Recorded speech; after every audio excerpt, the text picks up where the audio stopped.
if you are inclined towards posting pictures of yourself, of your surroundings, then obviously Instagram is the place to be.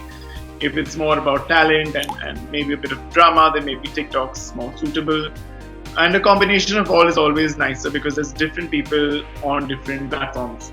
You can't really gauge the algorithm because I don't think the platforms themselves know what it's going to be, say, a week from now, because it's something that is so dynamic and constantly evolving. I think what you have to be true is to the medium of distribution, like I said, and the kind of people who are following you and what they want. So Instagram has a larger female audience than YouTube, or Facebook has a balanced audience. So, I mean, again, it really depends on that and the content that you're giving out.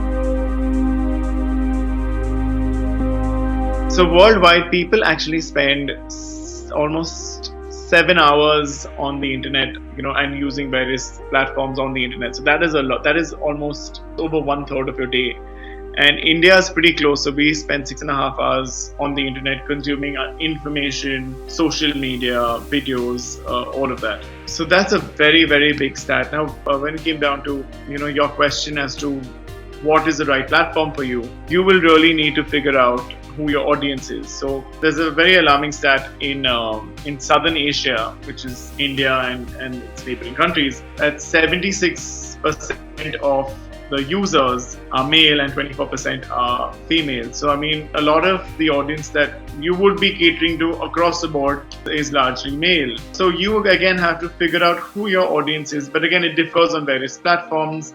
So YouTube has a large male audience, whereas say Instagram has a large female audience. So you've got to figure what kind of content, what is the essence of what you want to project, and so cater that to the kind of people you want to reach out to. Again, it's really depending on you as a content creator and really identifying what your forte is and who your audience is and what they want to see. For a lot of times, it doesn't matter if you have 1 million followers. In fact, they say that the right amount of followers is about 100,000, because the moment you start going higher, your engagement actually reduces. So a smaller proportion of people will actually engage with your content, and engagement is as important as just posting and getting likes and followers. So even if you don't have a lot of people, but if you've got a dedicated set of people following you, I think it's as important or even more important than having a larger number, because if you've got, say, 10,000 people, but if with every post you've got about 3,000 or 4,000 likes, means the people who are consuming your content are actually reacting to it, and they will be more loyal to you. And even if then you need a brand on board, I mean, that's a very important statistic that you need to take care of.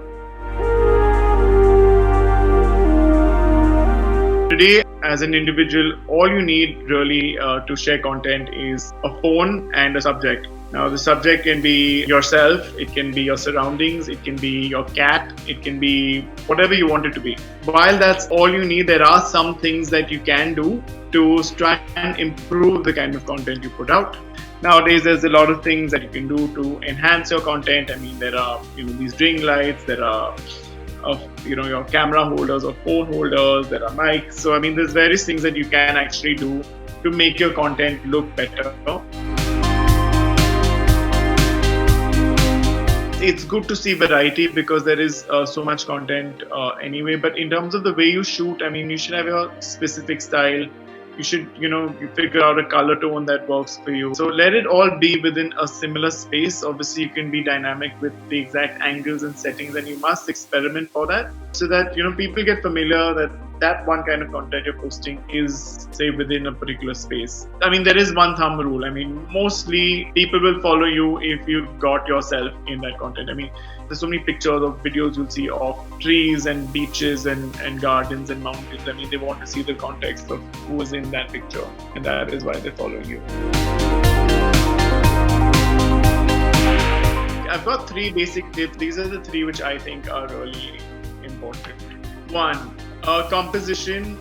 So the way your photo is framed, the rule of thirds. You can always put a grid on the pictures you're taking. You divide your screen into 3 horizontal and 3 vertical lines, and generally keep your subject in one section of that. That will really enhance the way your picture comes through. That's the rule of third. That's a very simple rule that you can use. Keep your HDR off. I think a lot of people make that mistake that you keep HDR mode on, and what happens there, they give you really sharp pictures. Portrait mode is great for selfies, but not great for landscape shots. I would also recommend is add some layers to your image, where you have something in the background, something in the foreground, so that the subject that's in focus can be in focus. One thing is lighting.